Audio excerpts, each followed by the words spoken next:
suatu kejadian diarahkan ke Dumas namanya, pengaduan masyarakat. Setelah Dumas baru kemudian masuk ke penyidikan. Sprint penyidikan, sprint lidik dikeluarkan. Itu pun saksi-saksi dipanggil untuk diinterview dan tidak ada upaya paksa di situ. Dalam penyelidikan ya, tidak ada upaya paksa. Itu. Setelah penyelidikan dilakukan, kemudian dilakukan gelar perkara. Setelah gelar perkara, ditetapkan apakah ini ditingkatkan statusnya ke penyidikan atau tidak. Kalau ditingkatkan, kemudian dilakukan pengeluaran sprindik. Setelah sprindik dikeluarkan, dipanggillah para saksi dulu. Saksi-saksi dipanggil diperiksa, baru kemudian terdakwa dipanggil untuk diperiksa. Terlapor, bukan terdakwa. Dipanggil untuk diperiksa. Setelah itu, dilakukanlah gelar perkara lagi.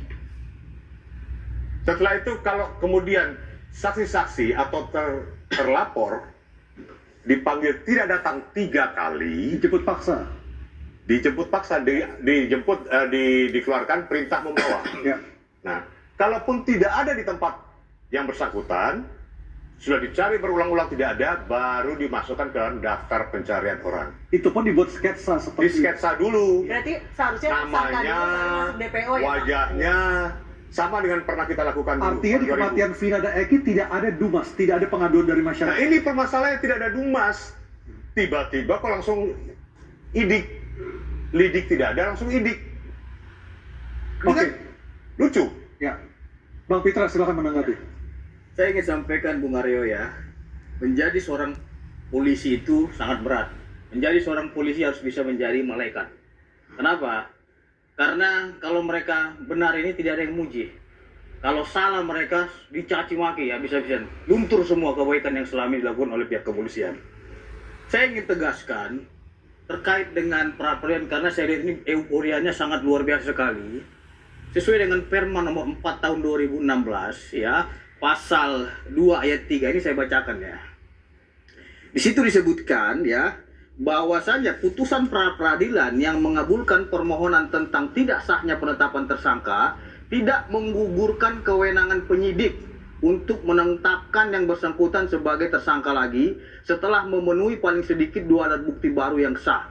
Berbeda dengan alat bukti sebelumnya berkaitan dengan materi perkara. Artinya bahwasanya penyidik berhak dan berwenang untuk menetapkan tersangka lagi dengan 2 alat bukti yang baru. Nah, ini nampaknya Anda yakin sekali kalau misalnya Peggy ini memang pelakunya. Tidak semudah itu. Berarti polisi harus memperadilankan kembali. Saya bilang, tunggu dulu. Terima atau tidak? Karena memang ini sudah ada putusan pra-peradilan nomor 10, saya kira Polda Jawa Barat sangat hormat kepada putusan pengadilan. Karena apa yang diputuskan oleh pengadilan ini haruslah dianggap benar. Dan kita hormati itu. Akan tetapi, ya, Abang kenapa yakin benar Peggy Setiawan ini adalah tersangkanya, adalah pelakunya? Kenapa Anda yakin benar bahwa Peggy Setiawan ini? Karena kalau kita tidak yakin, mereka dilaporin. Praduga tidak bersalah, ya. Coba Anda lihat redaksi saya, sejauh ini tidak ada kita sebutkan siapa pelakunya. Kita masih menduga, kan gitu. Jadi siapapun pelakunya ini harus diungkap. Yang menjadi tragedi di sini adalah kenapa selalu pihak kepolisian yang disalahkan? Kenapa tidak kejaksaan? Oke, Bang yang orang dakwaan adalah kejaksaan. Orang yang bukan polisi yang buat dakwaan. Alur cerita dakwaan itu seperti itu. Ini adalah Rudiana, Aib, Dede, orang-orang yang memberi. Itu Anda katakan ya, kesaksian palsu. Kesaksian palsu. Kenapa dibungkus dengan berita acara di bawah sumpah? Nggak bisa di mana mereka nggak hadir. Putuskan seseorang itu. Dan saya menyikapi begini, ketika orang berdebat, tahan dulu Bang Pitra. Saya mengatakan bahwa di sini kesalahan utama itu adalah pada jaksa penuntut umum, ya, yang mem-P21kan perkara ini gitu. Kalau polisi santai aja selama berkasnya dia senang-senang aja. Tergantung jaksanya. Karena polisi dari awal cuma pasal penganiayaan saja. Jadi si Rudiana ini hanya anak saya dianiaya, bukan pembunuhan berencana. Kok bisa dibuat sedemikian rupa? Artinya jaksa berimprovisasi. Ya kalau saya melihat nggak tahu maksudnya apa, sehingga disesuaikan dengan cerita tentang pengakuan ya. Selama polisi jaksa mengejar pengakuan aja nggak akan pernah terungkap kebenaran materialnya, nggak bisa. Kenapa? Karena si Saka mengaku kamu disiksa kan? Peggy juga dapat disiksa kan saat itu? Ya benar.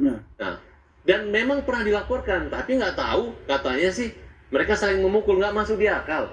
orang yang Siapa yang saling memukul? ini Bang Farhan. terpidana ini ketika di kantor polisi saling memukul, saling berpukulan. Sekarang percaya nggak kalau memang ini pembunuhan berencana dengan sesadis itu ceritanya, masa mereka masih kumpul di tempat itu? Kemudian ditangkap dengan begitu mudahnya. Harusnya mencar melarikan diri. Harusnya melarikan diri. Mas Farhan itu tanya ke jaksa. Ya bukan. Jaksa buat pasal seperti itu. Tanya dong. Ya kenapa? Karena menurut saya peran daripada Rudiana ya itu mungkin ada kesalahan dari pihak atasan gitu. Saya sudah teliti. Kenapa Rudiana menangkap? Ketika Rudiana menangkap, Rudiana yang ketakutan. Akhirnya perkara ini ditarik ke Polda Jawa Barat.